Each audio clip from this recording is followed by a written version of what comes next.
God is our refuge and strength, a very present help in trouble. Therefore will not we fear, though the earth will be removed, and though the mountains be carried into the midst of the sea, though the waters thereof roar and be troubled, though the mountains shake with the swelling thereof. That was Psalm 46, 1 through 3. This is another episode of Thinking Well Podcast. I'm Kyle. And I'm Tom. And I'm Brice. There he is. Got him into the loop. All right. Third chair permanently. Officially made it. Brice. And we are not alone. The three of us are not alone. There is a fourth chair. We have, again, returning Andrew Coates, one of the deacons here of Lake Worth Baptist Church. How you doing, brother? I'm well. You? Good. How was your week? Slow week. Yeah. Slow.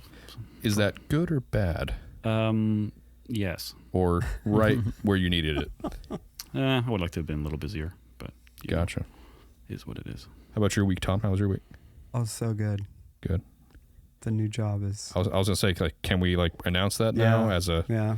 You They know now. Yeah. You started? Yeah, started Monday. Okay. It was like a day and a half of training, and then like I finally got to the warehouse, and it's fantastic. It really. I mean, I'm like warehouse geeking out is what it's like for me basically.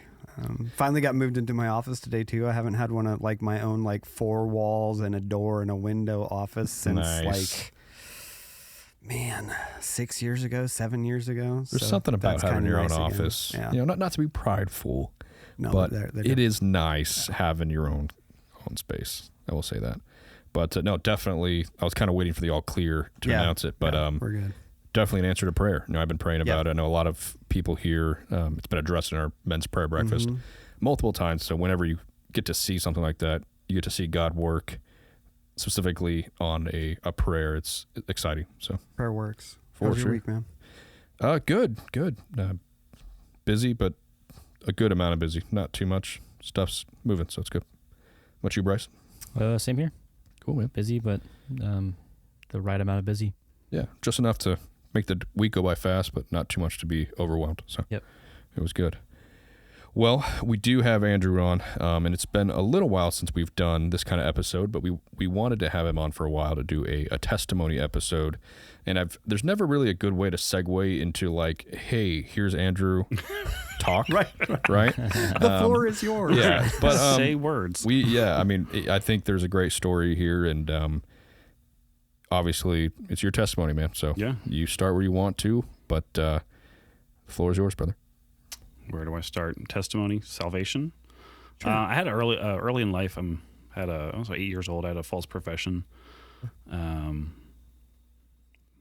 For whatever reason, I was like, "Yeah, I'll get saved. I'll say these words." As many do. Yeah. Right, as many do. Yeah. Then it was 1999, December of '99. We were all getting ready for Y2K. The world was going to end. Got your beans, get your rice, get your guns. I was like the computers are going to crash. Yeah. And we were having a revival service, and I don't know, scared of going to hell. So I was like, "Yeah, I'm not sure. So let's make this sure." And I know for sure for now, beyond a shadow of a doubt, Jesus is the reason. Amen. So, do you think initially when you said you were 8 when you made the false? I believe so. Yeah, or somewhere in there. Was it just like you heard a message and you heard something to the extent of like, hey, repeat this, and like there wasn't a lot of like substance to it, right? I'm a very agreeable person, so my mom had like a track, and I know she's probably gonna kill me if she listens to this. She's like, "Here, look at this track, and let's walk through this and read it." And I was like, "Oh yeah, okay, yeah, yeah." And it's like one of those like chick tracks. Oh man. Right, and take you back. Yeah. Yeah. What? And do you want to get saved? Well, yeah, I don't want to get saved. I don't want that to happen to me. So yeah, I'll say these words, and got baptized and the whole deal, and it was woohoo. We had a party and it was great, and never really just stuck. Never was like, I know for beyond a shadow of a doubt that I'm saved. So then December 1999, and then I had to wait until springtime to get baptized in a creek. Nice, because that was super spiritual. Oh, where was this at? This was obviously not in Texas. No, right? this was in Maryland. Oh, so you had to wait for things to unfreeze. Correct. Oh, that's It was still cold. How old were you in 99? I was 12. Okay. So a 4-year difference. Yeah. Oh my god. Big. I'm so old. How old were you in 99, Tom? In 1999, my first daughter was born, so I was 19. So Okay. old. Well, we'll let our listeners do the math there. Right. Go ahead. So yeah, saved 99. Fast forward to 2005. I graduated high school. I went to Thailand on a short-term mission trip, like a intern with Tom Goday, who's going to be with the Lord now. How long? 3 months. Cool. Just over the summer. Graduated on like a Sunday night, because when you're homeschooled, you can graduate whenever you want. And then like Monday morning, 6 o'clock in the morning, bye. Nice. Yeah. Great time. Hang on. Go ahead. We skipped over the homeschool thing too fast. Oh, sorry. You were homeschooled? Yes, I was homeschooled K through 12. Okay. Loved it. That's thought awesome. it was really good for me. I don't have like officially diagnosed ADHD or anything like that, but like, what's it where you flip your words that I can never think of off the top of my head? Dyslexia. Yes. Yeah, okay. I have a little bit of a touch of dyslexia. Again, not officially diagnosed, but like reading is hard. Like I'll have to read, especially since I'm in the medical field, I'd have to read it, the page 3 or 4 or 5 times and be like, okay, all right, this is what it means. And actually there is an extension in Chrome. You can download a font that helps people with dyslexia. It's super cool. That's cool that it's been somewhat of an issue for long enough that we found ways to kind of get around it. Right. That's kind of cool. Yeah. Right. So yeah, number 4 of 9 kids, homeschooled K through 12. Whoa. Number 4 of 9? 9. 6 boys, 3 girls. Wow. Yes. I didn't know that. Oh, yeah. Were your parents missionaries? Sorry. No, just Baptist ever since I can remember. Okay. That's true, there's a true lot of Baptist right there. Right. Yeah. People, are Be you fruitful Catholic? and Are you multiply. Mormon? I'm like, I don't know. Are we We're Mormon? Really Christian. embrace that I mean, that verse. fits too. Right. I think there's a lot of advantages to homeschooling. I was homeschooled for just a little portion of my life, and I think that's accurate saying that like the amount of attention that you get as a homeschooled kid, and actually statistically, homeschooled kids have better education than some of our public school kids. Than a lot of our public school kids. I believe that. Because they get that one-on-one attention, and they have more time to spend on studying the subject. Right. And they also don't have the distractions of all the extracurriculars that we have in our public schools today.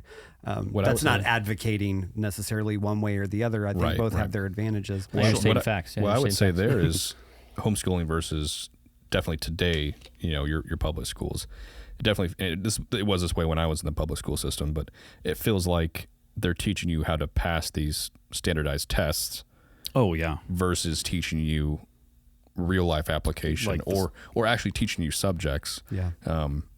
And again, when you have a class of 20, 30 people, you're just not you can't cater to everybody. Well, and that's the great thing about homeschooling. You can go at the speed of the student. Like some years I was in 3rd grade reading because I was terrible at reading, but whatever subject I was in 5th grade, even though I was actually in, I was at the age of whatever. That's awesome. Grade. Yeah. So I really like it. I think it's the right thing for the right people.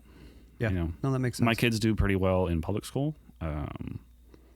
But it's not for everyone. No. Yeah. No, I was my last year of high school, I took online school. I didn't go to public school. Oh, okay. I didn't really care much for prom or all the events that really seniors really care about. So I chose to actually I did the opposite. So I stressed my parents out and I didn't do like any school. Oh no. Until like the last couple weeks. And I kept telling them like, hey, I'll get it done. Like I'll get it done. And they were on me so hard. I remember that. Like That's yelling awesome. at me all the time. Like, you need to get it done. You're gonna end up not passing because you're not gonna finish it in time. And like, I'm telling you, 4 days done. The entire year of school, 4 days done, graduated. And it was great. I loved it. Clearly it's affected your future performance in education. Yeah, I'm dumb. Yeah. No, no. Completed, but I sure know how to procrastinate. Got that No, down. but in that time, I was able to work a full-time job at 17, 18, work full-time hours in the mornings, be off at night, and while my other friends were going to school for 8 hours and then going to work for 5 hours at night, right? And I had the freedom a little bit, so it was very cool, and I wish I did it for more than just my last year. We did a video course for like in my senior or junior senior year, I was actually able to caddy like full time. That's cool. More or less full time, which was awesome. It's a great job. Cash pay. Mm-hmm. But we did like video courses for. I mean, I can speak almost conversational Spanish. I did not do well in chemistry, but I did like biology and all this bunch of stuff. It was good. Yeah. That's cool. So. All right. So okay, yeah, 2005, 2006. Well, 2000. Let me back up. 2005. So I went to Thailand, Bangkok, Thailand, about 3 months. Tom Goodday. Actually, that's where I met my wife, Sarah, who's from Texas, because she was. Hey, man. It's just funny how the Lord works. I was 18, not looking for a relationship. I literally just graduated high school. I had no ambitions beyond spending 3 months there and going home. That's where we officially like met, because she came over with a group from Metropolitan Baptist Church, which is where they were members of at the time. And they came for like a 10-day, 2-week trip. Where we did pass tracks out and just go all over and kind of sightsee, but also get to see people. And she stayed to work with Tom Goodday as like another intern for the summer. So we got to hang out a little bit and, again, just work, just doing. I was there for manual labor.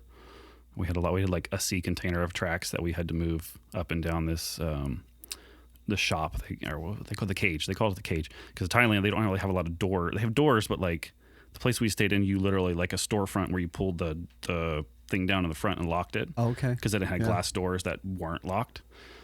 The anti-theft cage. Right. And we stayed on the 3rd floor. So that was fun every time you had to go up and down. Whatever. I was 18. What was the culture like over there? Very friendly, very welcoming. Everyone loves Americans. And I was with a buddy of mine, or buddy of mine now. I say buddy of mine. I made that friendship there. Yeah. Okay, that's cool. Brian Atkinson, Larry Atkinson's son, who was the pastor of Metropolitan, he had wanted to go, and Tom Goodday had a rule that you have to have another dude, because he won't let single guys bebop around Thailand because of the trade. Mm-hmm. Yeah, and makes sense. Makes sense. Yeah. People who will throw themselves at you to get a U.S. passport. Accountability. Thank you. That's the word I was looking for. So yeah, that was cool. That was a good time. It was a very formative.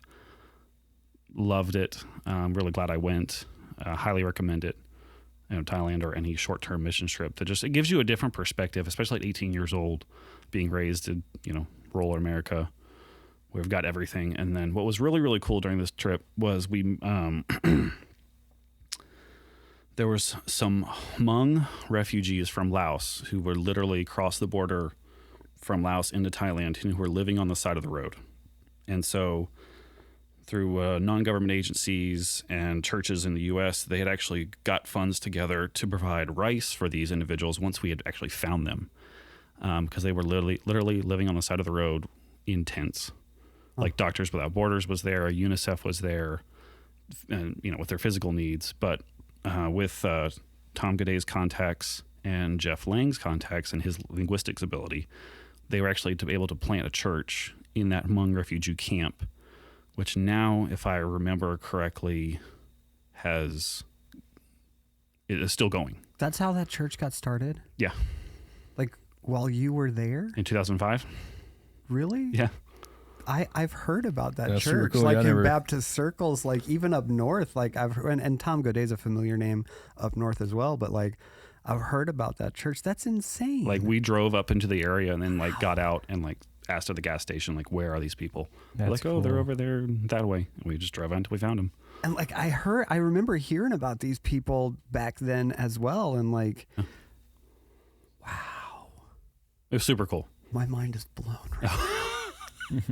Close that circle for Oh, you. you were there. That's It crazy. was super cool. It was really cool to see God work. And then I got to go back in January of 2006. There was a trip, or a group going on a trip from Fargo. I can't remember the church there. Fargo, North Dakota, Yes, that where Masters Baptist College is at. maybe it was Jeff Lang sending church. I cannot. Why can I not think of the name? know that church too. Okay. Well, they were sending a group, again, like a short-term mission trip, like a 2-week trip.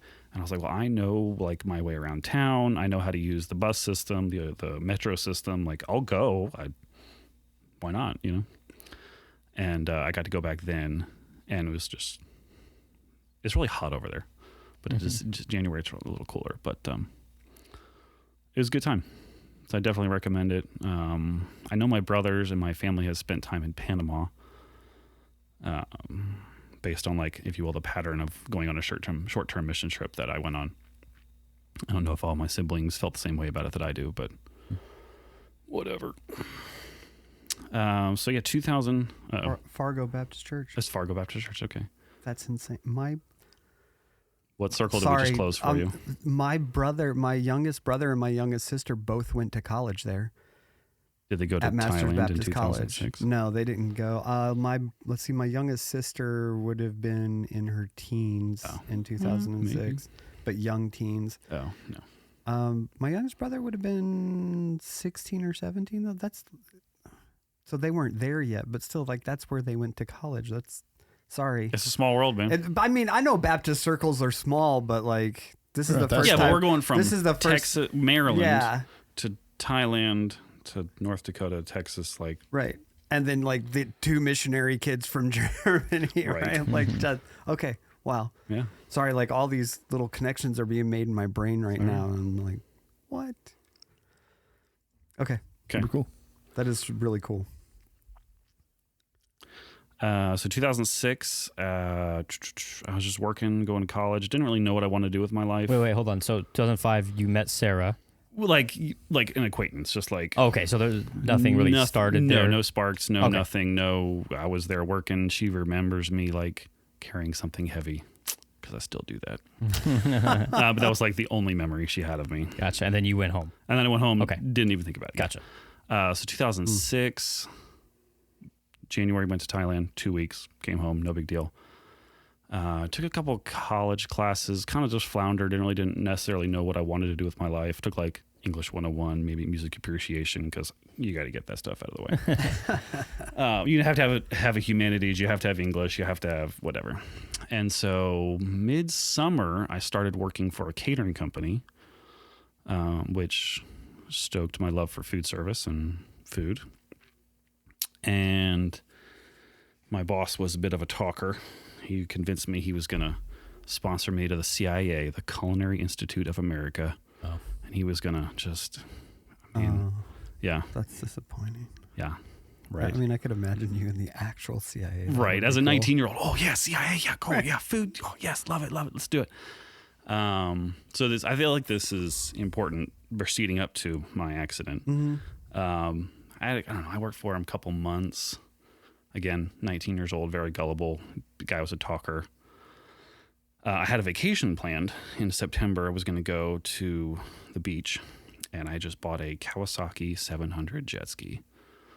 Yes, as a 19-year-old, because I had adult money and I was irresponsible living at home. But I was so super stoked to go on this beach trip, and then like last minute, pulled the plug. Can't go. And I thought about quitting, and I didn't.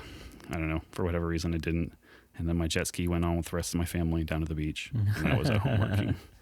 So that trip got pulled because of work? Yeah. So I was replacing someone, one of his employees that was leaving, and that employee left, and I was, working.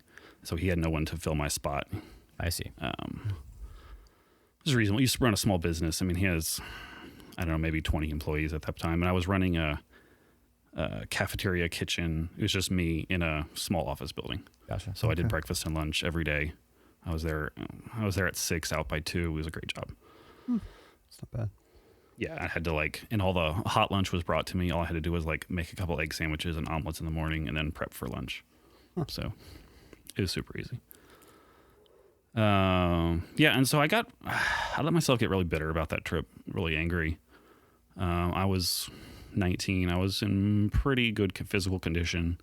I'd always dreamed of being a Navy SEAL, because what red-blooded American 19-year-old boy doesn't? And it was 2006, so we were, full steam ahead on the world war on terror. Mm-hmm. So I was like, yeah, I'll be a Navy SEAL. I'm a bad dude. My dad had brought home, he worked construction. He had brought home his crane rope. We tied it up in a tree, 30, 40 feet. I could climb it hand over hand. We had an exposed beam in our basement. And I just go down the stairs and just do a couple sets of pull-ups. Because why not? I don't think I've ever been in that good of shape. Well, it leading up to the act anyway. I gotcha. So, it was Saturday, September 23rd, 2006. I decided to go bow hunting for deer in Maryland. It was overcast, wet, rainy. Still kind of angry about my vacation being canceled last minute. My precious jet ski. Couldn't get to ride it for the first time ever. Did you go hunting often? Oh, yeah. Yeah, Okay. I'd hunted out. That was the second year I'd hunted out of that stand. I killed an 8-point the year before. I'd hunted a lot. I hunted it as a teenager. So you were experienced. This wasn't like a new hunting trip or anything. No. And so the night before, I had gotten all my stuff out. Like the stand was there I had put it up early in the season because usually August, you go kind of scout, put your stuff in. So if you disturb anything, the pattern reestablishes so you can sneak in and go hunting. So it was all set up. And I specifically remember that night searching for my safety harness, which I couldn't find. I was like, I'm 19. I've done this hundreds of times. What do we need a safety harness for? I'm immortal. Basically, right. So, yeah, climbed up there. It was 60s. I had my hunting camo on. Overcast, rainy. I was tired from the week, working that week, but I was going to bow hunt. And still angry, kind of trying to decide what I was going to do with my life, because still this is just a job. I've come to the conclusion that this guy was a talker. He was just using me for a warm body, which is funny, as some small business owners do. And so I decided right there, then and there in that stand, I'm like, I'm not gonna tell my family. I'm just gonna join the Navy. I'm gonna go. I've done my bit for God. I've done the mission trips. I was doing like local outreach in the parks, handing out tracts. I'll go out. I've done the Jerusalem, Samaria, and the othermost parts. I've done. I've checked. I've done. I've got you. I got you. Now you get me. So I made the decision that I was going to do that, and I never climbed out of the stand. I remember later that morning waking up on the ground. My dad went back and measured it later. I was 19. How stupid. I had climbed 28 feet up into a tree to put it's a chain on stand and has a platform about, 10 by 12 by 10 maybe. And then, that you sit on, and then like an 18 by 24 platform that you can stand on. So it was 28 feet from the ground, 32 feet from the bank from the bank, 32 feet to the bottom of the creek. And I free fell from that tree stand down to the creek. With a compound bow in my lap with a 1-inch razor sharp broadhead, because I'm here to kill deer. Right. Free fell 32 feet. I thank God I do not remember it. I just remember waking up. So, like, you fell asleep? I don't know. Was what you think happened? I can fall asleep anywhere. So either I fell asleep, I slipped. I don't know. I honestly... So, 1 second, you're up in the tree. Yeah. What's the last thing you do remember?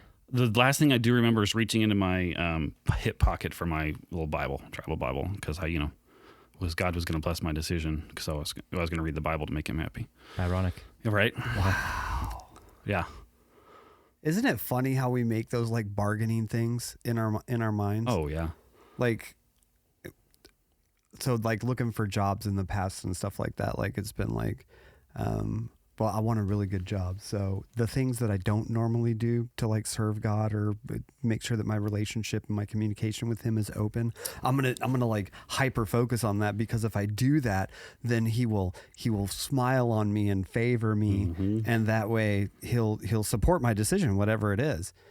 Yeah, he won't see the difference. Right. You can like bait and switch God. Right, Yeah. like, Again, that's I was not how 19. that I was works at stupid.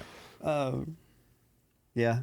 It's funny how we like do those little things in our mind, for sure. So you fell 32 feet? 32 feet. I was waist deep in a creek. It was a very shallow creek. I mean, you could jump across it. This is not like a Texas-sized creek.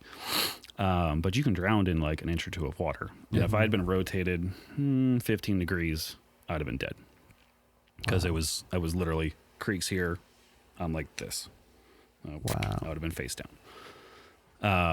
And I had a cell phone and a radio on my waist that was in the creek, dead. Water, electronics don't. Right. Yeah. So I remember rolling off of my bow, being close. I remember like army crawling myself up because my back hurt. My left foot felt kind of funky. So I remember like army crawling myself up the bank and screaming at the top of my lungs because I was hunting with my brother and a buddy of mine, and we were on opposite sides of this 40-acre piece of property. Oh, wow. And so my radio was dead. My cell phone was dead. I'm just screaming for help. I mean, I wasn't like I wasn't bleeding out or anything like that. It just, my back hurt. My left leg felt a little funny. When you first came to, did you realize how much time has gone by? No. Okay. Gotcha. I mean, it was lighter, so I knew it was later in the day, but I don't know how long I was out. Interesting. Yeah. So I'm trying to paint a picture for myself here a little bit. So you fall out of the tree, and the lower half of your body and most of your is in the creek. Correct. Right? Waist down, more or less. Yeah, so waist down, you're in the creek, and everything above that is kind of up against the bank, but like, or laying on the bank. No, I would have been like I was belly down, Okay. face down, waist down in the water. And I remember like crawling off to my left to get up the bank. I didn't go very far because it really hurt. How far? I mean, just guess, like, how far do you think you drug yourself before you were like, this is too much? Maybe 10, just enough to get out of the water. Wow. Yeah, maybe that. I mean, again, I was in really good shape. No, I know, but like, still, just the fact that you were in such excruciating pain that at 10 feet you were like, nope, done. Like, I'm not gonna die in the water now. Right. Well, and I was worried about hypothermia. I'm like, Yeah, I was for stupid. sure. I didn't do enough to like, hey, my back hurts. If it's more than I need to go see a chiropractor a couple times because I legit thought, go see a chiropractor. I'll be good. I'll be back to work on next week. I'm fine. No. Yeah. So eventually, my brother and buddy made it back to the truck, and I wasn't answering my radio, wasn't answering my cell phone. So they came looking for me. We all knew where each other was. It's kind of one of the rules of hunting. Yeah, that's hunting 101. Right. And of course, kind of freaked them out. What do we do? I'm like, just go call Dad. My dad he's an electrical foreman, superintendent, worked construction his whole life. He taught all the OSHA classes. He knew, just go get Dad. What can't Dad fix? Yep. I remember that, he flew. We didn't have any cell phone service, so not if my cell phone was good, it wouldn't have mattered. He flew up to the gas station, got service, called Dad. What do we do? Don't touch him, was what I remember my dad telling him later. Got off the phone. My dad ran to the house. Honey, call 911. I'm going to get Andrew. Tell him to meet me at the property. So it was this 40-acre undeveloped piece of property. EMS shows up. I'm 200 yards from there. So they wait till one of the guys in a 4-wheel drive truck can ford the creek and get close to where I am.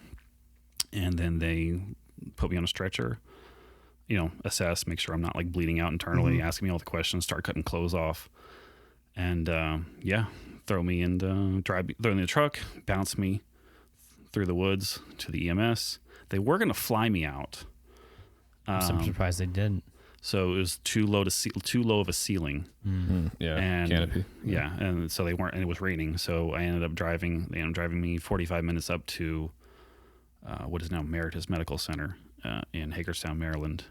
And I don't want to say if I wish, but I'm alive, so I'm happy. Right? Yeah. So, I mean, sorry. Yeah. How long? So it was raining. Yes. What temperature wise? 60s. Okay, what time of day? But still 60. Morning. This was like 9, 10 o'clock in the morning. It's chilly. Yes, I was pretty cold. Especially with no like sun shining through the clouds or anything like that. How long do you think you laid there? I want to say maybe an hour or two. I don't. Well, and that's when you became aware of Right. being From there. coming to, from EMS getting to you about an hour or two. think? Oh, for me waking up, yeah, hour and a half. Okay. Yeah. So, From, okay. you know, Gotcha. so Okay. I don't know how long I was there out. Right. You remember what time of day it was? I guess you don't remember when you fell, but do you remember when was it that you remember grabbing your Bible? It was early. It was right. It was when it would have been light enough for me to read. So Okay, so it was that same day, that same morning. yeah. Okay, gotcha. Like- So you weren't laying out for hours overnight. No, Okay. no. This was all morning. Yeah, my brother, and my buddy came back to the truck. I want to say like 9:30. Okay. Because sunrise was, I want to say 6:30, 7. So yeah, and you, It's 7. So yes, you could have shooting been. light would have So been you like could have 6. been laying there for a good 2 hours. Yeah. Yeah. Yeah. Two, Huh. 1.5 to 2.5 hours, probably. Yeah. Yeah. Wow. Well, So total, I mean, from falling to EMS getting there, 4 hours. let's say 3, 4. 3? Yeah. Let's say Okay. 3. Yeah. Wow, Yeah. it's still a long Scary time. because Yeah. like. I mean, it was all the thoughts run through your head. Like, what if they just go? Oh, we're just gonna go home. He wants to pull it all day. Sit in the stand all day. Like, Yeah, like I mean, in the middle of 40 acres, there's a highway 500 yards up the hill. Like, I might have to drag myself all the way up there. Wow. well, and I would imagine. I mean, I've never been in a situation like that, but I would imagine in a situation like that, like everything feels like it's forever. Yes. So regardless of the time frame, you feel like no one. I mean, I would imagine if I were in that situation, I'd be like, no one's ever going to come help Oh, me. This is the where I'm gonna seconds die. are minutes. Yeah. Huh. Yeah. And then how much, like you said, like how much longer could it have been Right. if they would have just decided, hey, we're going to go back to Right. the house, and then 4 hours later, they're like, We should he check hasn't on him." called us Right. or anything to come Yeah, pick 3 him hours up. could have been 12. Yeah. Could Very have been easily. 8. Yep. Right? Yeah, easily. Okay, so like you're on your way to the hospital. Yep. You get there, and what do they find? I mean, like what's Oh, yeah. So they roll me into the ER, take me out to X-ray, and I'm like, oh, I'm fine. We're gonna shoot an X-ray just to check you out. So you were feeling, and you'll get to what happened here in a second, Yeah, but yeah. like compared to what we know now, Right. you were feeling. I was fine? like, I Was was it the feeling adrenaline? okay. What do you I mean? think it was adrenaline somewhat. Oh yeah, it had to be. Yeah, a lot of adrenaline, a lot of just like my body pumping out some endorphins, so I don't Yeah, hurt just as shock. much. Yeah, Yeah. just a little bit of shock. Did they give you anything in the ambulance? No, Okay. because I didn't know if I had any internal bleeding, Mm. and you don't want to dump my blood pressure by giving you morphine or anything like that. Yeah, But- Yeah. So if I was awake, of course I remember closing my eyes, just like not believing this, and then they'd be like, "Are you awake?" I'm like, "Yeah, I'm awake. I'm fine. Leave me alone." Like I'm mad. I'm just Let me be mad. really mad right now because this is putting a dent in my Navy SEAL career, guys. I know it's funny to laugh about now, but no, at the time, I know. Sorry. I'm just like the despair. right? So they wheeled me to the ER, shoot an X-ray, and I hear I'm laying flat. They're not moving me up at all. Yeah. I'm like, all right, well, we're going to consult neurosurgery. Excuse me. Yeah. What did you say? Surgery? What? Why are you calling neurosurgery? I need to see a chiropractor. No, you have a fracture burst third lumbar vertebrae. It was like, what? I'm not in one piece right now. Like 19-year-old me, dumb. Yeah, so I sustained what's called a burst fracture of my third lumbar vertebrae, where you have spiral fractures, but this is just where the bone just kind of exploded. One of the larger bone fragments that they saw, I think on MRI later, was compressing my third lumbar nerve 80 to 90%. So I still have long-term nerve damage from that. Wow. But I mean, considering I was 32 feet up in the air, I think it's every 6 feet you go up, you have the ability to like flip over on your head. Yeah. And I could have been a C-spine fracture. I could have been impaled by an arrow. I could have been dead and drowned in the water. Yeah. Just so many different things. So with them knowing the injury, were Mhm. they able to tell you how they thought you landed? So I had pain on my right side here, about like my right lumbar, right hip, I guess. That was hurting pretty bad afterward, like the following weeks afterward. And they hypothesized that I hit somewhere on that side, either on the tree or when I hit the ground, and then it went flat. because I also had a laceration. I used to have these scar right here. Yeah. Mm-hmm. I had a scar of laceration on my forehead, and then I had a laceration on the back of my head. So they assumed I just kind of tumbled and hit. Oh wow. Yeah. Which would make sense, right? If one of the first places to hit the ground, or if I hit bed. my head on the tree and then the back of my head on the tree. But if if the I ground leaned was for, your if I was, hips. I assume I fell asleep because I would have pitched forward. Yeah. And kind of just head over heels. Yeah. And then if you hit your hip or maybe the kind of more towards the back, the lumbar. Right. If you hit that in the force. Right. It would kind of get that shearing and then, action. Explosion. Makes sense. Yeah, Tom, I brought my x-rays. Yeah, we're actually looking at an x-ray right pulling now. out that x-ray right now. I'm looking at it. We'll post a few pictures of these for you guys on our social medias, but it's Yes, yeah. So as you guys are listening, head over to the social media and you can see. Yeah, it's pretty crazy. What he's talking about. Yeah, it's pretty insane. Because again, okay, I'll let you get into what they did, but this is so the X-rays. That was a Saturday. Sunday morning, they had emergency surgery. I was stable enough to go to the ICU. I was given morphine on an empty stomach, and they did it IV. But a side effect of morphine is you get nausea, and vomiting. So here I was in the ICU, vomiting my guts out. With nothing in your stomach. With nothing in my stomach. That's always with fun. With a spinal fracture. Yeah, it was absolutely terrible. But they had to wait till the morphine wore off to get me dilaudid. So, fun times. So surgery Sunday morning. It was about an 8.5 hour surgery, if I remember correctly. Part of the reason it was 8 hours, and which is why I mentioned my physical fitness, was because they had to find the psoas muscle runs from right there in the lumbar region, and my psoas muscle was so large they had to go find a different retractor. I was so Weird flex, but I couldn't okay. even find my back. Right? I know, weird flex, but yeah. Anyway, it was one of the funny anecdotes my parents told me about after. They was like, "Yeah, it would have been shorter, but we had." The surgeon came. It would have been shorter, but we had to find a different retractor because your son's muscles are so big. So that was Sunday. Went back to the ICU Monday. Tuesday, that was an anterior fusion. They went through my belly, and went from front to back. Interesting. Okay. Wow. Yeah. And they would have flipped me over and done a posterior fusion that day, but I had a cerebral spinal fluid leak, a tear in my dura, which covers the spinal cord and your brain and everything. That's the thin, skin-like substance. The dura mater. Encapsulates your spinal cord, right? Yeah, you didn't know you were going to get a science lesson or an anatomy lesson today, did you? Well, I wouldn't know what it was unless you would have given the short description. So I was like, just in case our listeners are as dumb as I am. So yeah, on that interior approach, there's a wire cage that you see. Mm-hmm. They took out all the bone fragments of my third lumbar vertebrae and packed it in that cage, and then hammered the cage in.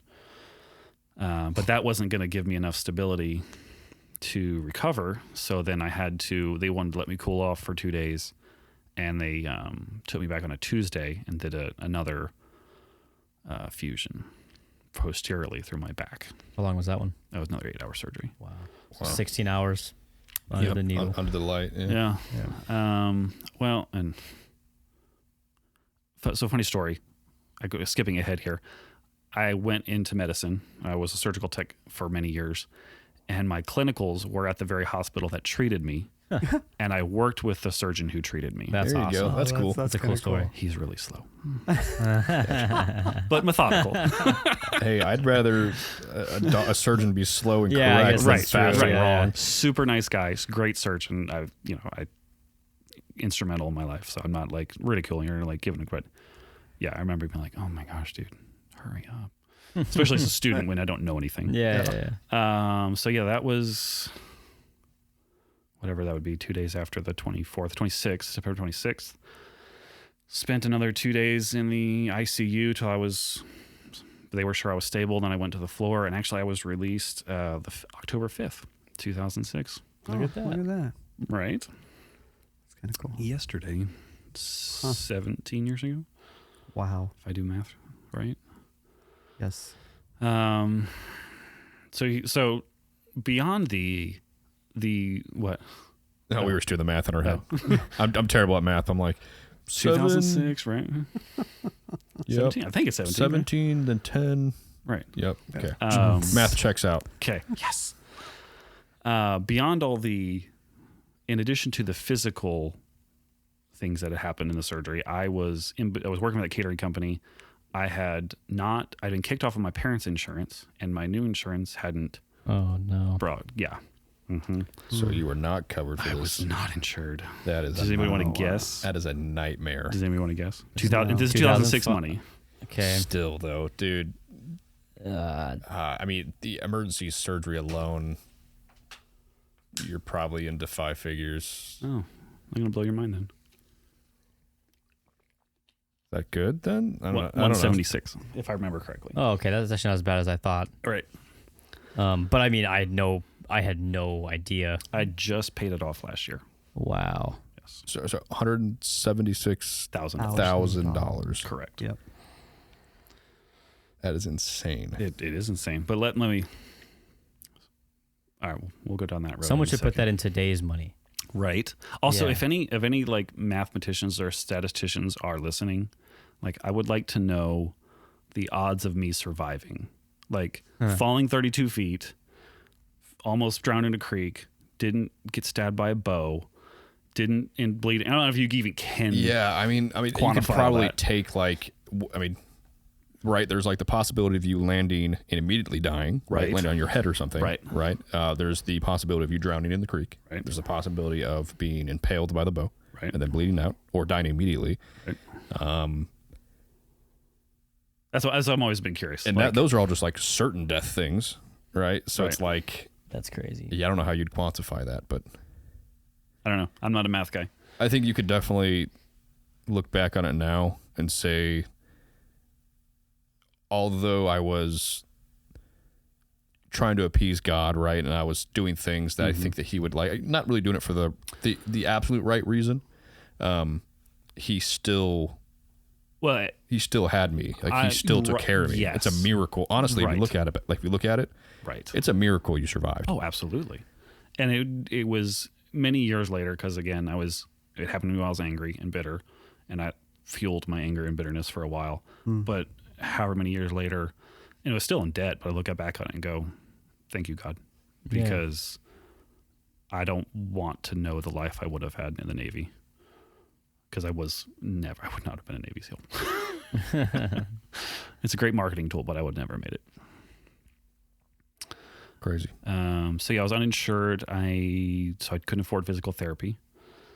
So I ended up doing, the YMCA had a scholarship membership that I applied to, and I swam for a couple months and rehabbed myself. Huh. Yep. So 176,000, I think if I remember correctly, it was 176,000. This is again where God was just going, here's some grace upon grace upon grace upon grace. The anesthesia department went to church with lifetime family friends of ours. I remembered if they called, of whatever reason, if I paid 10% in cash, they would take it. If I remember correctly, the radiology department was, if you can pay cash, we'll cut it down to 50%. Wow. Right. I called the hospital, applied for physical or financial assistance, and they cut that down 40%. Wow. And then the surgeon's bill was around $45,000. And he applied to the Maryland State Trauma Physicians Fund for people like me who are uninsured and can't pay their bill. I told him, like, dude, I'll pay you, but it's going to be like $5 a month for the rest of my life. He got paid in full. Wow. And I didn't have to pay that. That's great. So I'm going to ask the question. In the moment, did you see any of that as God working? No, not in the moment. How could you? Yeah. It started getting more apparent the bigger the numbers were, and I hate to sound. Does that make sense though? Like, What? so anesthesia was $2,500. Yeah. At any moment though, were you like, well, I mean, I know I've talked to people who've had like this kind of mentality before. Well, God better take care of it. He did this to me. A little bit of that, yeah. Okay. A little bit of that was there, and then my church started a fund where people could give, that helped me pay with my bills, and a lot of people gave money out of that. I paid some bills off of that, but then the hospital was what I just finished paying off last year. Well, congrats. Thank you. Yeah, That's awesome. Save that statement. Yeah. Does it feel? Because I mean, like we're 17 years past the accident and the whole traumatic event, but like, was there kind of like a weight kind of lifted off you when you think back to it? Like, hey, I'm done with this completely. Yes and no. It was nice to not have to pay that. It was more a little nostalgic. Be like, okay, all right, I guess so. That chapter in my life is over. This chapter's ending. Yeah. But so the question I had was, so that 176, was that with all the discounts? No, that was full total. That was full. Okay, gotcha. Correct. I had a spreadsheet somewhere. No, I was just because I was if no. that is with the discounts, No. I don't even want to know. No, I remember the spine surgery being around 45,000 and the hospital being like 120, which they cut down to whatever the math is on that. I think 80 or 70 something. Yeah, which we did the math and it was around 244. Okay. In today's money. $250,000. Yeah. If I did my inflation calculations correctly. That sounds about right. Yeah. I believe it. That's insane. I mean, that's an exorbitant amount of money. As a 19-year-old. As a 19-year-old kind of being smacked. Here you go. Yeah. Not only physically, but and then financially. Yeah. I thought I'm going to be too soon. Well, and like thinking to yourself, like, how many years am I going to have to work? Like, how many years salary is that, right? Like, that's insane. Unfortunately, there is I don't know if it's a state law or federal law that as long as you are making an attempt to pay, they cannot come after you and didn't affect my credit. Oh, that's so in the past 17 years, I bought and sold 3 houses. Yeah. So it's not like I had to, live paycheck. I had to live paycheck to paycheck because I'm stupid. Medical debt doesn't affect your credit unless it goes into collection. Which it did. Because then I got married and I forgot to forward my address or we moved. For whatever reason, I remember like getting a phone call being like, "You're now in collections." Thanks. So I was paying. I had a yearly date with the collections call because they had to re-up my credit card information every year in case it changed. Stupid. And every year, can you pay a little bit more? Can you pay a little bit more? No, all I can pay is $25 a month or $50 a month or whatever. Right, and then I did the math one day and I was like, if I pay whatever X amount of dollars per month, I'll have this knocked out by the end of the year and I just want to do it and get it done. But the no interest, no credit score effect, as far as I know. Cool. I mean, not that I know of. Yeah, well, not that I really care about my credit score, but I mean, I do, but I don't. Well, I mean, if you're paying on it, it falls off anyway. Right. So. Like 3 years, I think it falls off. But, well, I mean, like, how good of an example, like, when you have a church that surrounds you, right? Like, what better example of what a church should be, right? Absolutely. That takes care of their members, who says, hey, we have this is the situation going on with this member. They surround you financially. They make it known to the church is praying for you. I mean, can you imagine, right? If you were didn't have that unbeliever, were in church, been terrible. A completely different situation. I can't even imagine. Yeah, I'm trying to think like what that would be like, because I mean, all my life I've been around church and stuff like that. Like, same here. How do unsaved people get through stuff like that? I mean, I know family plays a big role in stuff like that, but man, it's. Well, and then on the tail end of my recovery, I remember being in the hospital. They took me off the pain pump. You push it every 8 minutes and get a hit, a PCA, thank you. And they gave me Percocet. Hello. No, thank you. Did not like Percocet. No? I was on the ceiling. Hated it.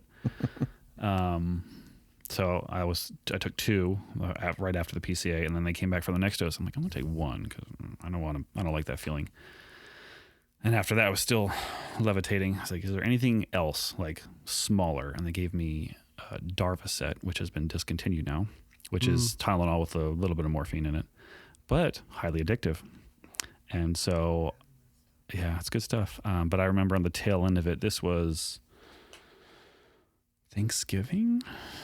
Yeah, Thanksgiving 2006. I just like, I'm going to quit. I'm a tough guy.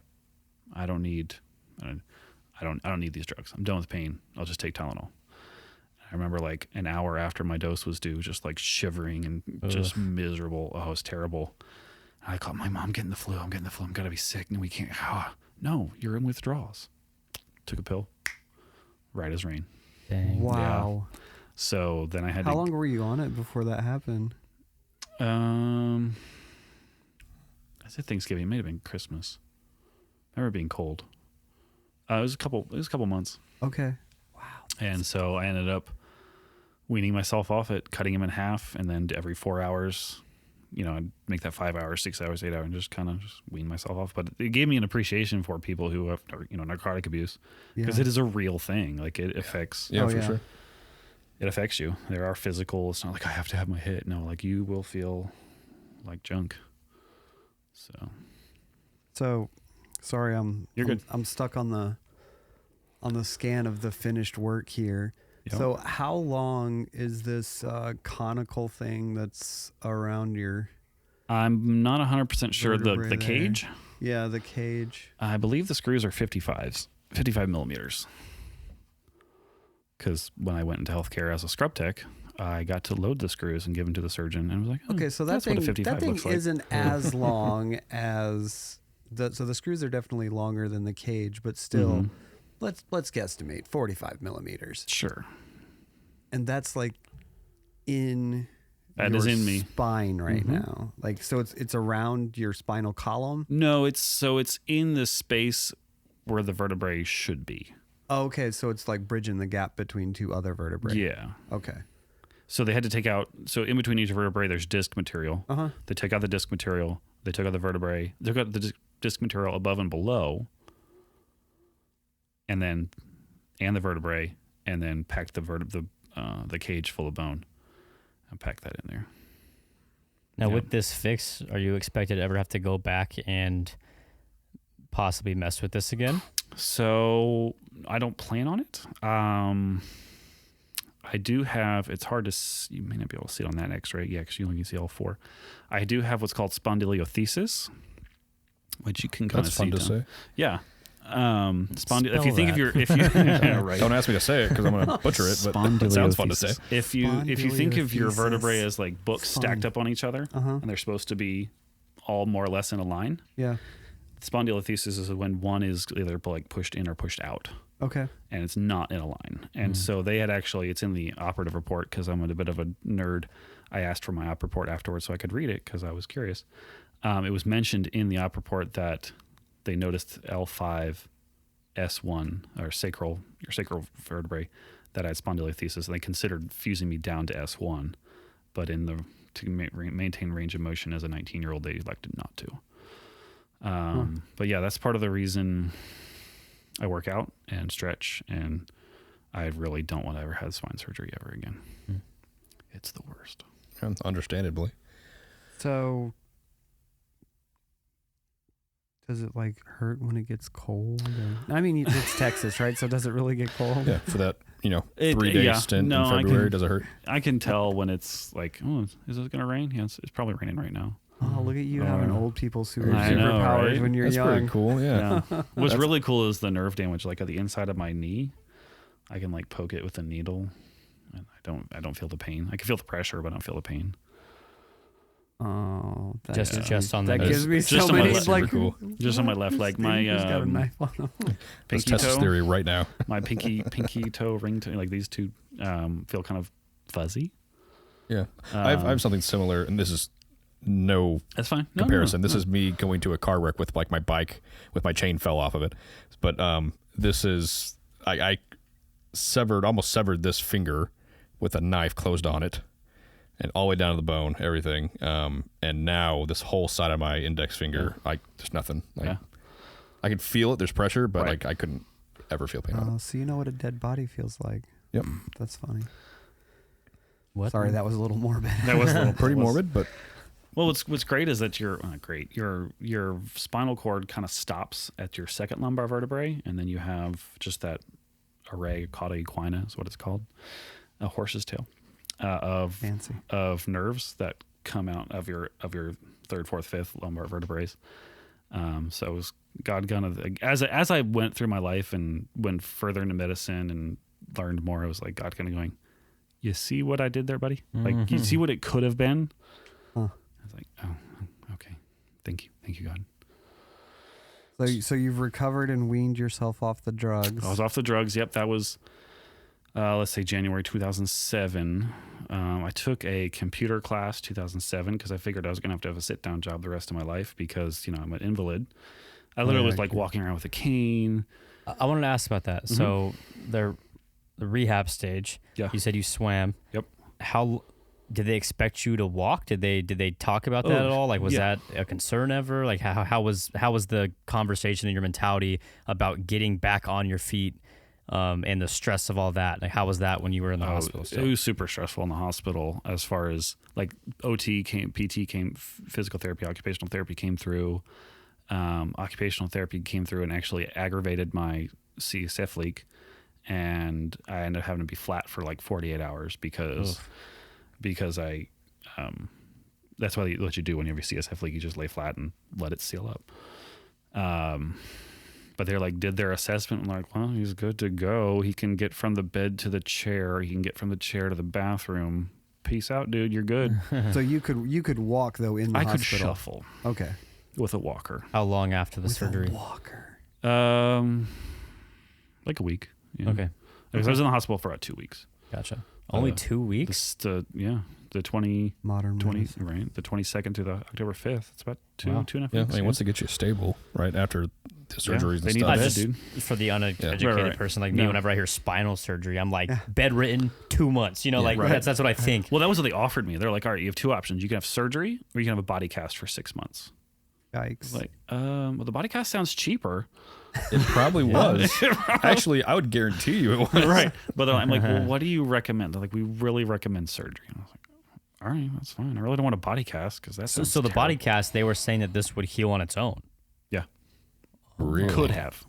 Oh, so it was a risk. Right. Could heal the right way, could heal the wrong way. Exactly. Okay, the surgery was probably the better option. Yeah. Oh, 100%. Yeah. No, especially know what I know now. 100%, Yeah. 100%. So now we're up to January 07. Yeah, 07. And you are walking. I went to community college. Okay. So life is back to normal-ish. I'd gotcha. swim. I'd go to computer class, which I failed. You still doing pull-ups on your steel bar basement? No. Okay. So before we go too much further, like the physical aspect of it, I think we've covered pretty well. Like, if you don't mind, sure. like what's like spiritually, kind of what were you going through? Because we're talking about like you had this idea in your head that you were going to go be a Navy SEAL, right? And God loves our armed forces, so why would He take that away from you? Right. Just kind of thoughts that I would think, but I mean, where was your headspace at, like spiritually? Not a very good walk. Okay. I wasn't reading my Bible a whole lot. My pastor actually was taking me once a week to this massage therapist who had some type of like light therapy to help with nerve regeneration. Okay. Magic. Okay. Yeah, basically so magic. your pastor was taking you to someone who did magic. He pulled out he was sage getting candles he was getting the massage because he had health issues of his own. Okay. And he was like, I'll come pick you up and we'll talk. And, and a lot of times we just drove in silence and sometimes we talked about stuff. And it was a really good time. He developed a really good relationship with him. But yeah, I was angry. I was bitter. I was like, why did God take this away from me? What am I supposed to do now? Where am I supposed to go? Like, I was really, I don't want to say like lost, but like a ship without a rudder, a sail, and then I was just floating. So that was that spring. Finished that spring semester, and then I got invited to come to Texas. My sister lived in Houston at the time, and then I was going to come up here and visit all the friends I'd met on the Thailand trip. Okay. 2 years later, and hang out at Metropolitan with why can I think of his name right now? The guy you were in Thailand with? Yes. Brian Atkinson. Yes, there you go. Brian and Jacob Hunka and all those guys. They were all on staff over at Metro. And they were just coincided that they were going to have VBS that week. And I was like, oh, cool. I'll come up and help prep for VBS because Metro went all out for VBS. And lo and behold, who was the church secretary? My wife. Well, my wife. So I stayed for a week, helped get prepped. And it was really cool, just serving, working in church. Like, we just would talk and hang out, and then kind of decided I want to, like, be friends. because the way I was raised was you not betrothed, you get to court. And so you gotta ask, the dads have to like come together and like arrange this marriage. And so I remember vividly Trade the sacred cow. Yes. Yep. There's a covenant that's made, and they walk between. Oh wait, no, that was something else. Right. So I remember calling my parents, be like, "Yeah, there's this girl down here. Like, I just want to be friends with her. Like, I don't want to talk to her. I need to talk to her dad first, right? Yeah, or really, we should talk." I don't know, it's just anyway. Long story short, I ended up talking to Sarah, be like, "Hey, do you want to like be friends? Because that's all you could be." Now, at the time, was that code for date? Yeah.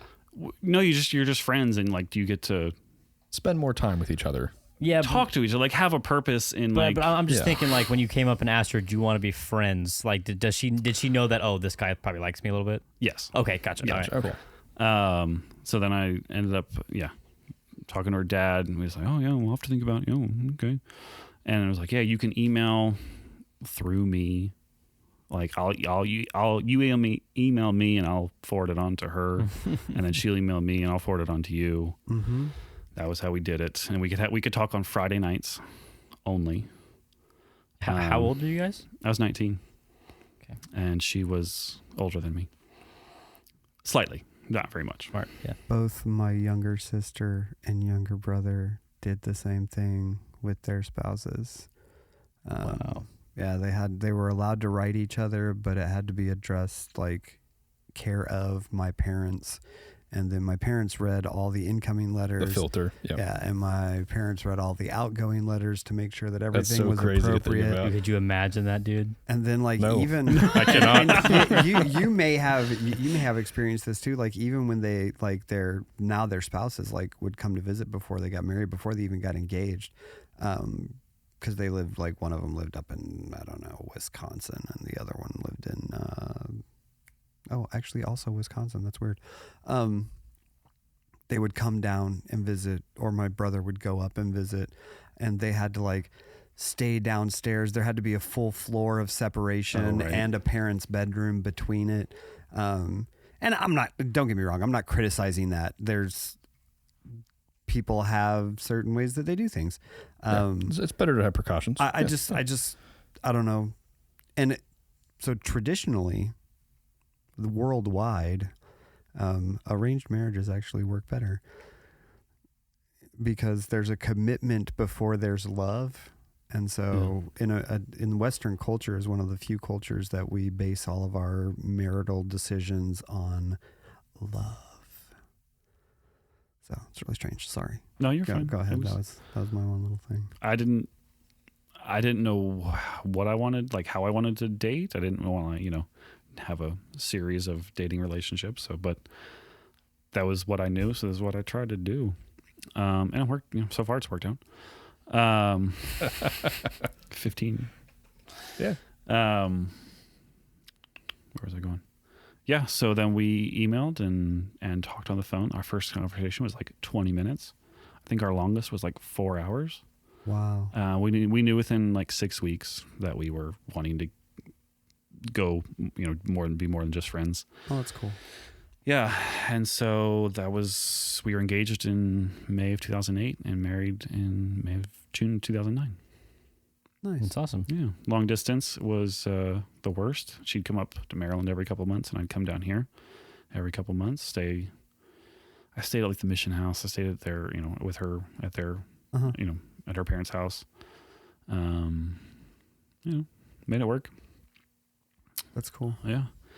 So she moved up there when y'all got married? So yeah, we got married. So the reason, part of the reason we were engaged for a year was I had to finish tech school. It was funny, dude. Like I remember going home and being like, all right, I'm not gonna tell anybody, but like I want to get married to this girl. Like this is awesome. How much money do I need? What kind of a job do I need to make this kind of money? Like what do I want to do? What am I interested in? Computers were not an option. Physical labor not an option. Like what can I do? And it was I had at the time the vision to be a physician's assistant, a PA. Okay. And so I started looking at PA schools. How do you get into PA school? You have to have a bachelor's. It's a master's degree. What if I don't like it and I sink all this money into it? So, all right. The community college has a 2-year surgical tech program that I can knock out $5 or $6 grand, knock it out in a year, take my anatomy and physiology classes, scrub tech program. Anyway, so I ended up getting accepted into the program, graduating in May and getting married in June of 2009. Well played. Right. And I was working at a little hole in the wall pizza place. It's not good pizza, but it was a job that paid me $10 an hour. And we got married and moved in to a townhouse, which is common up in Maryland, in between 2 halfway houses for psychiatric patients. Come to find out, that's why it was so cheap. That's awesome. Yeah, I didn't know that until later. But like, there's like a full-grown lady walking around in circles, holding a baby doll, waiting for the bus to come pick her up. Like you're scratching. As one does. As one does, yeah. But it was really formative. You know, it was formative. It made us survive on less. Yeah. You know, I remember I went to go back to work for the catering company for a stint because I needed a job. 2009. I didn't get a scrub tech job until October. So in between June and October, I worked electrical helper for my dad. I worked for a catering job. I remember taking home leftovers that we were going to throw away from the catering job and living off of those. Mm-hmm. Okay. Yeah. Funny how God even provides like that. Entertainment. Right? Entertainment was crazy. movies and shows from the library because that's free. I remember going to the library with my old laptop and applying for jobs. I remember getting an interview. I actually drove down to the shock trauma hospital and went to the HR department. Was like, "Hey, I applied, but I want to make sure you got my resume." Ended up getting an interview. Didn't get hired, but that's fine. Do you think your experience with your back and everything had anything influenced at all your desire to go into medicine, or was it literally just I can make money doing this and it's a low barrier of entry, potential high outcome? No, I had an appreciation for, as a 19-year-old kid sitting in the ER, freaked out. Maybe I could be that helping hand to another patient, another kid. Be like, hey, I've been in your shoes. It's going to be okay. Oh, that's cool. Was kind of my vision at the time. And so the PA, I didn't want to go to med school at the time. PA school was a low enough barrier of entry, I thought at the time, to shoot for it at least. Yeah. And scrub tech school was quick, cheap, relatively easy. So that was 2009. Fast forward. Well, how'd you get down here? So you're up in Maryland. So you're married. Maryland. How'd you get down here? 2000 God's country. 2015. Well, I guess I should back up. There's more to this story. 2011, I was trying to figure out what I want to do with my life, trying to still, get into PA school or nursing school or the next step. So I remember applying for 5 programs, 3 nursing programs, a PA bachelor's program, and a respiratory therapy program, figuring I could either go any of those routes. Wherever God wanted me to go, he'd open the door. And so I ended up getting into the respiratory therapy program and doing that. And this, again, God was growing me. I was back. I had a change of, I don't know. How do I say it? God and I were on good terms. Realignment. A realignment. Thank you. Yes. Yeah, that I one. got you. What was there? I never left church, but I'd go to church and be like, well, I'm here, but I'm just checking the box. Yeah. I'm serving, but because I have to. Yeah. Or I always have. Right. Yeah. I always have, and I always will, just because you go to church. Do you remember a certain point where that started to change for you, or was it just a gradual thing? It was 2010, 2011. At that time, my wife and I actually decided to leave the church I grew up in. Okay. Which was a big deal for my family because my brother-in-law was the pastor, and it was a rocky time for the family. It was a tumultuous time, I should say. Okay. It was a big deal. I don't know how to leave a church, so it was just like, hey, can I talk to you after church in your office? Yeah, we're leaving. Bye. Ran in my car. Well, especially family too. Right. Like I wouldn't know how to. I mean, it was hard enough the first time that like the Lord moved us from a church. So I couldn't imagine it being family too. But we had that realization of we literally just we come in late, we leave as soon as we can. We come here and do things because we have to. We're not growing. We're not reading our Bible like we should. We need something else. And I'd always been told growing up Sunday school, like you have to make it your own. And I 100% agree with that. You have to make it your own. Yeah. And it wasn't our own. It was, because I'd always gone to that church. I grew up in that church since I was 10, 12. Yeah. Okay. Sometimes it takes something like that. Yeah. Right. Sometimes to truly make it your own. Right. You have to kind of step out of that comfort zone because you have it's a lot of family in the church. You said for sure. My whole family went. Your brother-in-law's the pastor. Right. It's like kind of insulated, right? Right. So it's like, hey, let's step out of that. Let's go to somewhere where it's fresh and I'm not really, there's no expectations. Yeah. And I can really cut down to the core and make it my own. And it wasn't like we were, going far left Christianity. We went to another Baptist church. Yeah, we didn't, we believed all the same things. We just weren't living it. That was 2011. 2012, I got accepted to that program, and I remember accepting it going, God, I don't know how I'm going to pay for this, but I'm relatively certain this is your will that I take this program or go to this program. And sign the papers. I remember at the altar praying, just like, God, if you've got to make this happen. If this is you've got to make this happen. I got up and the next week, you've qualified for a full ride. Okay. There you go. Cool. Okay, Lord. Thanks. Okay. Yep. Check. Answer the prayer. Yeah. So then 2014, Max was born 2013. 2014, I graduated, and then started applying for different programs. 2015, applied for PA school programs all over the U.S., just trying to figure out what should I do, where should I go. Knock on enough doors. God's going to open one of them, right? Didn't get in anywhere. Didn't even get waitlisted anywhere. So I had this bright idea. I was like, all right, next year on the application cycle, I'm not going to tell Sarah, but I'm going to apply to med school because if I can't get into PA school, I can absolutely get into med school because that's so much easier. Again, I'm stupid. So we kind of tossed it around like, well, why don't we move to Texas? Because there's a lot more school options. There's, just my family's down there. There's TCU. Of course, TCU didn't med school at that point, but there's just more options. Yeah. So we put our house on the market 2015. It went flat nowhere, months, and we had 3 showings. Partly because we need to do some remodeling. Anyway, took it off the market, did some remodeling. Tried again for 2016. We had it on the market, and when we prayed about it, we were like, all right, we're going. Had it on the market 3 weeks and got an offer. And I think really God was just testing us because he's like, how serious are you going to be? Yeah. And her parents were going to come help us drive all of our junk down. And we were going. And the day before my in-laws flew in, we got an offer for $5,000 more than the list price. And they wanted to close in 3 weeks. And my realtor was like, if you don't get over here and sign this soon, I'm going to forge your signature. Wow. That's a good realtor right there. Right. 2016, we moved down to Texas, August 1st, 2016. I remember crossing the border into God's country. And took the MCATs twice and quickly realized that I'm not med school material. Took a bunch of other classes at TCC, physics, OChem.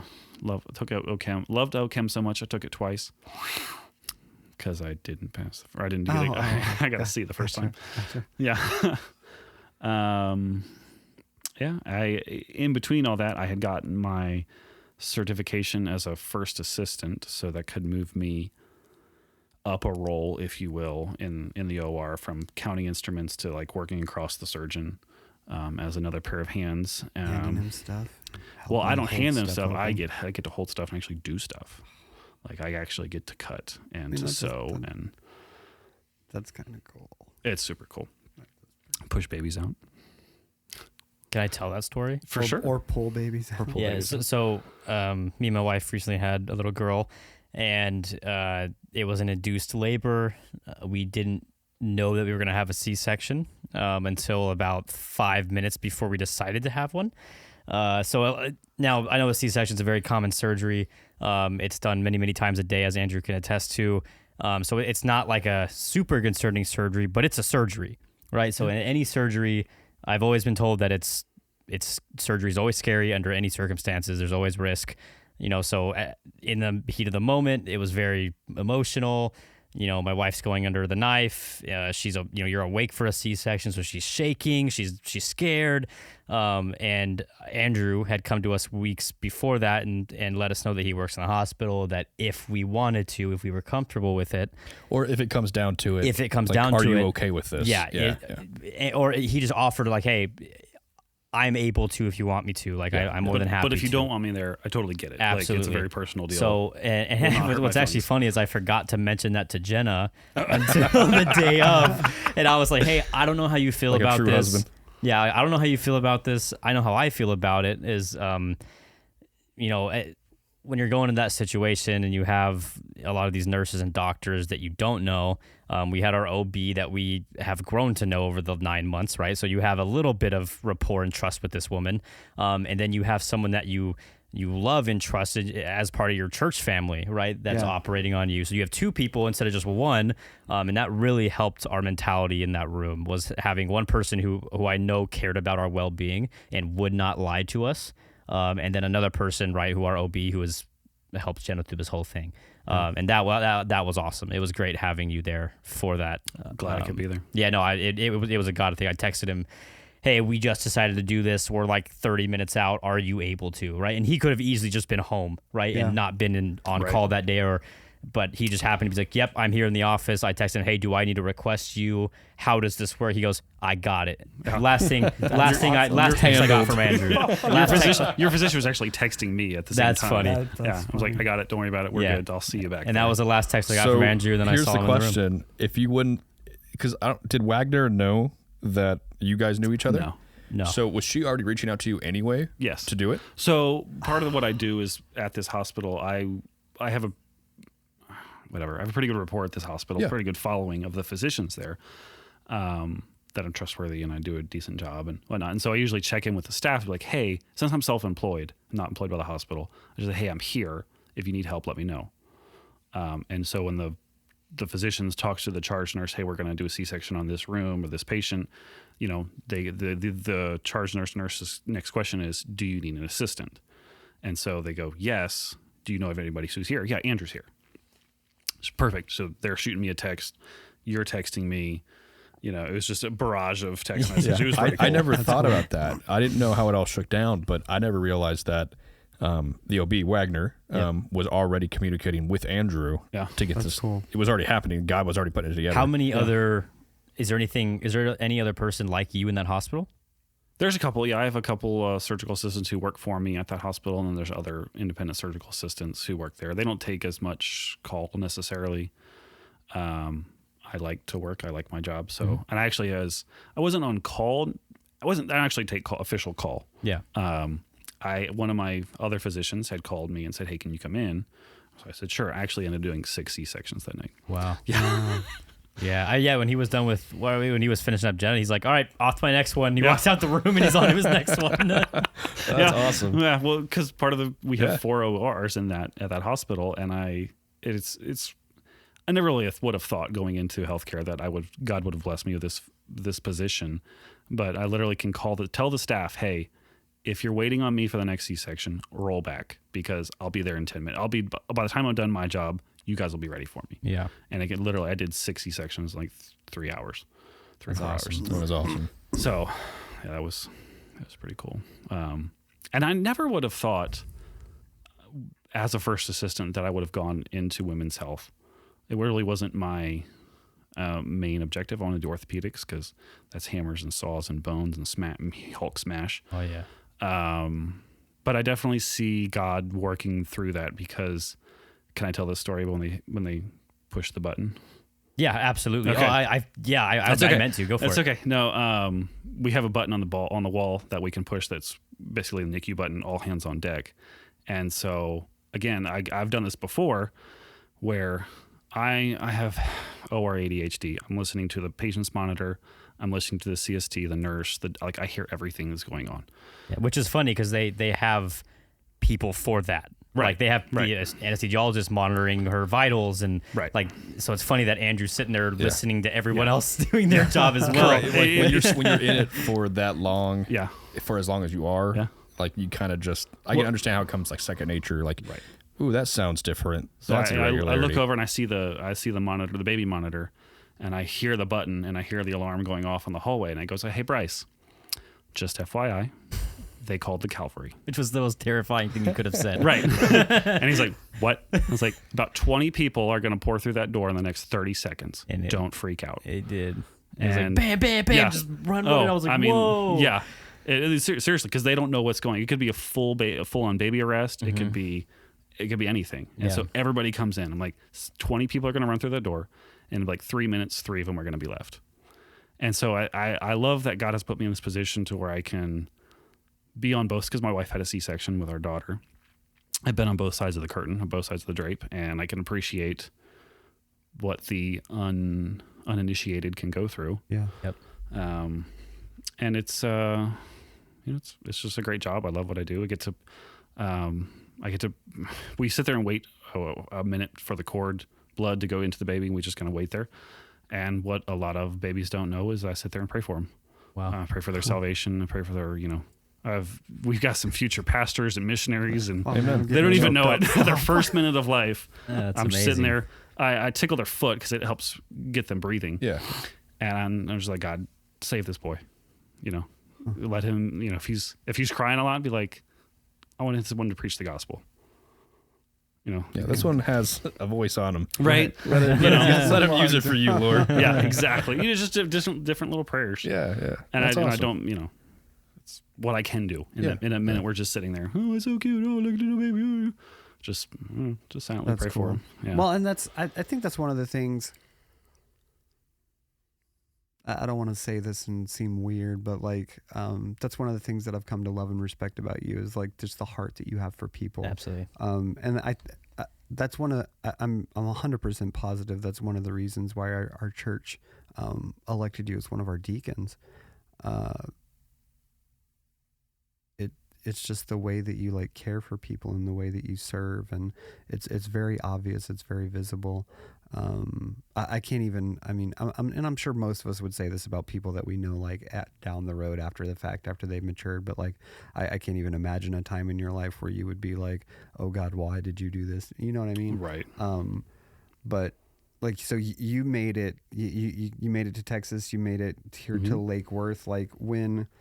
Really quickly before we start wrapping up, like when we were starting to make selections for like deacons and stuff like that, like what did, from your perspective, when I don't even know who would have come to you and been like, hey, your name came up X amount of times, right? Like, but how did you feel during that selection process, and then when we actually like ordained you as a deacon? Like what did that feel like? Because you're coming from wherever you came from, and there were some it was hard to leave that church, I'm sure, and like and then going to where you've been, and then getting down here to Texas and to Lake Worth, just the whole selection process. Like what did that feel like for you? Yeah, I'll start with the selection process of Lake Worth, because I remember when we visited a bunch of different churches, and growing up in a church where we only sang out of hymnals and had a piano, 2 pianos, an organ and piano, whatever. Like I wanted to sing out of a hymnal, and I didn't really care about the drums, it still kind of was like, sorry, Kyle. We worked on we've it. worked through it. Yeah. I remember just going from church to church, but like, man, they just don't I guess I can deal with the words on the projector, but we don't have a lot of churches that sing a lot of hymns. And I'm talking to Zach, and he's like, there's nothing wrong with the church. Just have the music. It's just not what I'm used to. I remember, the whole beat thing. I know you guys have talked about this a second. Yeah. Like, it just bothers me. He's like, where is that in the Bible?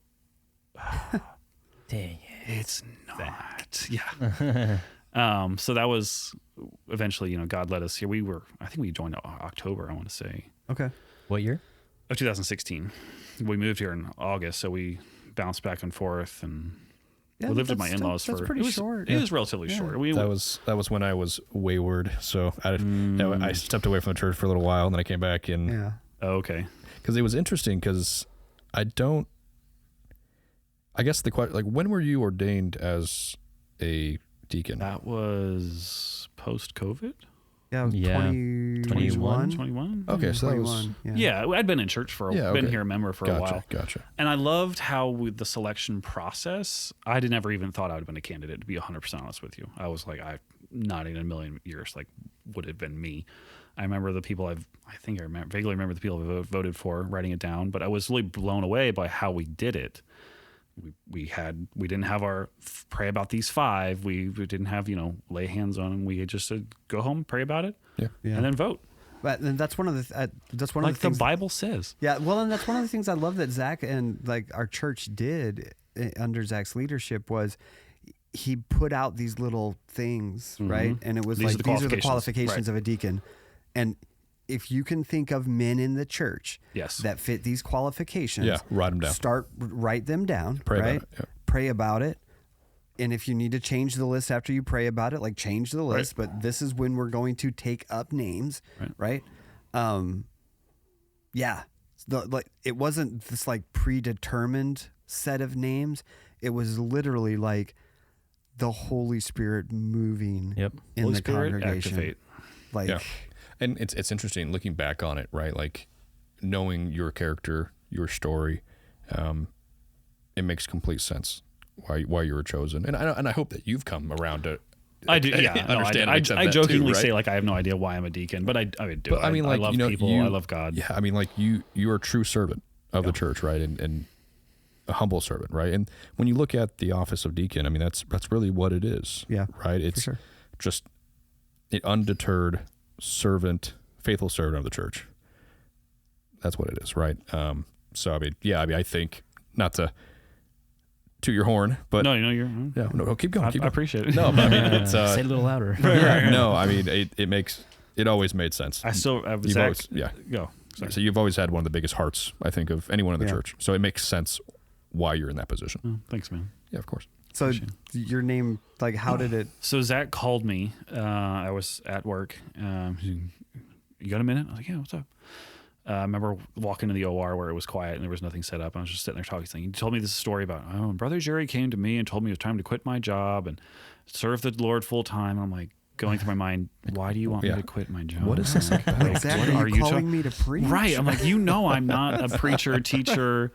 The Holy Spirit's supposed to do that. Right. And he's like, so your name came up as one of the like most incidences for deacon. What do you think about that? I just kind of remember being quiet for a second, like, okay, I guess. Like, what does that mean? What does that mean? Right, And so he kind of explained it to me and went through it, and I was like, well, who am I to deny the Holy Spirit? Like, if God wants me to work in this role, I'll do it. Like, I'm going to serve in this church whether whether I have the title of deacon or not. Yeah. I'm going to cook men's prayer breakfasts which is which is exactly why the Holy Spirit laid that name Andrew, on people's hearts. Okay, you're a deacon. Right. I'm the baby deacon, which is fine. I'll wear that. I wasn't going to bring that up. I'll carry that but it's title. Still my favorite. It's fine. It doesn't bother me. I am a baby. Well, it's great, right? Because, I mean, our other deacons, some of them are older. Yeah. And it's good to see a church, looking at that and embracing that, saying, hey, you know, there needs to be younger blood coming into this position just to keep it going, right? The church needs to see that for growth, I think. And what a great example for like guys that are like you and Brice's age, right? To know that, hey, you don't have to wait until you're like 50 or 60 years old to aspire to be a deacon in the church. Like if you're faithful and you serve, like age doesn't mean anything. As long as you're, not a novice or, and that really only applies to pastors, but you know what I mean? Like that you guys can aspire to like, hey, you know what? I don't have to wait until, 3 other deacons graduate to their heavenly home in order for me to be a deacon. Right. Well, yeah, it's more of a heart thing. Yeah. Not an age thing. Yeah. I think that's fantastic. Yeah. Well, and practically speaking in Acts, when they selected them, is because the apostles needed to preach. They didn't need to serve tables. And it's funny. I don't know if I shared this or not. Zach texted me after Anniversary Sunday because I catered it more or less. which is fine. Yeah, Andrew's you, the by the way. deacon that does like all the cooking stuff because Yeah. that catering thing that God Yeah. allowed him to be a Well, part of when he was right. younger. Yeah. You know what? A funny story about that, and I'll let you continue. But we on that Sunday, Yeah. I was eating I remember. and whatnot, and you walked up for something. You said something to me. I was like, "Hey, who catered this? Like, what restaurant catered this?" And you're like, "Are you kidding?" I was like, "No, I'm being dead serious." It was like an insult to you. It was no. Are you for real? Like, it's it not was that good. Exact opposite. It was that good Yeah. that I thought it was catered by an actual establishment. I can say the same thing whenever you and it was probably mainly you, but whenever so the church does something cool when a family has a kid, the church will provide like meals or meals something. for Yeah. the first week or so, and your family provided one of our first meals, and I thought it was Chipotle. I was like, this rice, these beans with Chipotle. I was like, this is awesome. Like this is great. And I didn't know that you had made that until we had the fellowship meal, and it was the same type of rice and the beans. And I was like, Oh, wow. whoa, If you're that's gonna crazy. God should get your best people. He really should. God's people should Amen. do their best for God. I can get behind Yeah. that for sure. But So Zach had texted texted me. you. He's like, "Hey man, just so many compliments and just you did a great job today. I really appreciate it." And I was like, texting back, I'm like, "Dude, like, I can't teach a Sunday school class and I can't preach a sermon, but I'll give you what God's given me. This I'll give you. I Yeah. can Amen. make some good eats. Yeah. So if you're listening to this and you're like, I don't know what to do in my church, just do what you can. Yeah. Like I'm not a teacher. You don't want me teaching. Trust me, it will not go well. Lord, you- he's not saying that as a challenge. Right? I don't have that gift. I don't have. I can speak in front of people. I don't know. I'm not eloquent. Yeah, well, Yeah. Course, then again, who has spiritual made gifts man's are a whole mouth? other episode. Right. Oh yeah. Right. No, but That's a real I thing. think that's a Right. great point. Like, serve where you're gifted. Oh yeah. And then as you serve, like you will become more gifted Yeah. in other areas because you're serving next to people who are gifted differently. Yep. Right. One of the things I think that I always struggled with when I was younger was like serving in the capacity, Andrew, that I've seen you serve. But at the same time, that's had a profound effect on me, because being able to get in there and like serve next to you on like breakfasts and like helping make food and just kind of getting in that servant mindset, because I've never had a problem like serving from like a teaching perspective or something like that. Like I've even cleaned toilets at churches and painted walls, Right. but the actual like servant of like serving, Right. not as in a service Sure. capacity instead of like a just strictly work capacity is something that like I've learned from watching you and seeing the things that you've done. So yeah, I agree with that encouragement. Like just serve where you're gifted. If you're good at cleaning toilets, be the best at cleaning the church's toilets. And if that's the only thing you can do, that's fine. God will take it. God will take your works.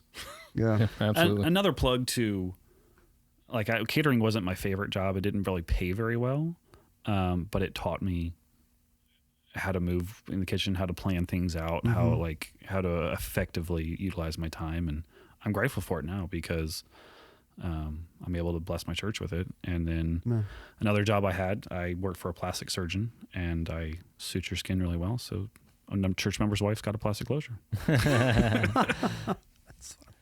So just again, it was one of those jobs where I was like, I just need some extra cash. I'll go work an extra job here, and I'm a workaholic. I worked 6 to 2, 4 days a week, and then 3 to 11, 5 days a week. So that was the first several years of my career. Wow. But it Okay. taught me some skills, and if God has you in a job that you're not really sure why you're there, just lean into it. Be the best you can.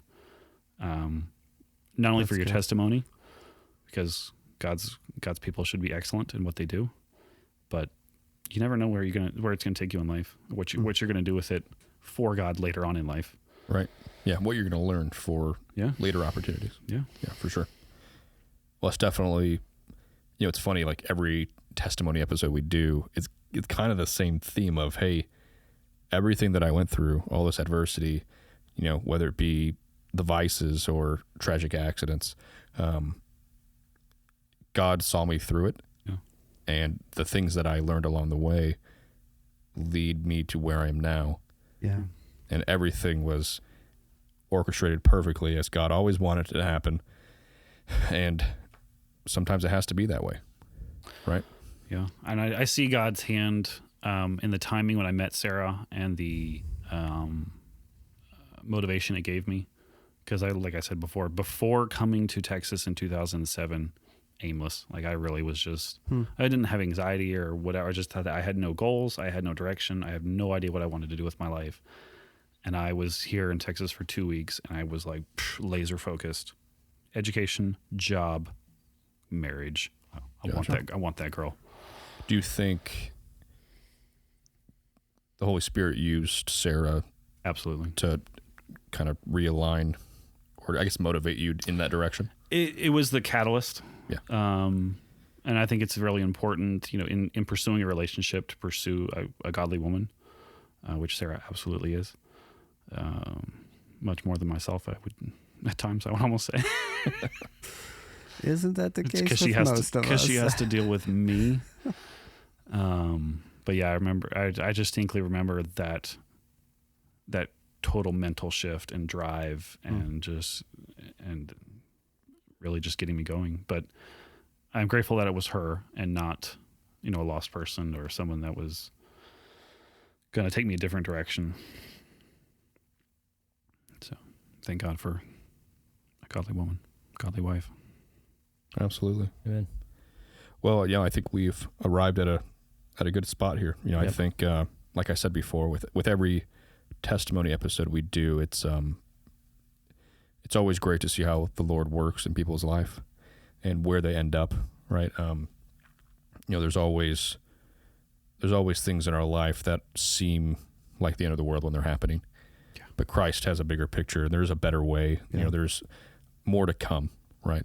And Christ is not done with you yet, right? But we would love to hear from you, right? We'd love to hear from our listeners. We're going to post the pictures of the X-ray that we were looking at earlier. I think you guys will get a kick out of that. It's pretty gnarly looking. Throw down a comment on that. Yeah. Tell us what you think about it. Ask any questions.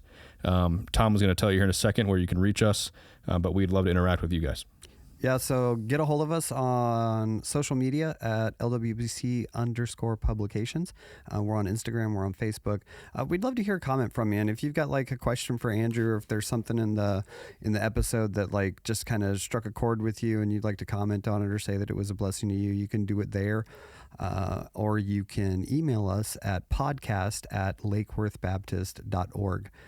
Like Kyle said, we'd love to hear from you. We love seeing like our stats that people are listening, but it would be great to just hear some reviews from people and see some comments. So just get a hold of us. We will answer. Yeah. Also share it if you see it. Absolutely. You see our posts, a simple button press to get it to more people, get the gospel out there further. I mean, it's super simple, super easy to do, and we would greatly appreciate it. Yeah. Follow us on Apple Podcasts, Spotify, wherever you're listening to this. Follow us there, and we will see you next week for another installment of Thinking Well. Definitely took a plunge. Andrew, you want to say something? No, I was... Gotcha. You raised your hand like you wanted to do your sign off. I was going to get a drink of water. So. Gotcha. Well, hey, we appreciate it, Andrew. Thanks for coming on. Thanks for taking the time. It was a good talk. Awesome. Well, ladies and gentlemen, we'll see you next week. Thanks for tuning in.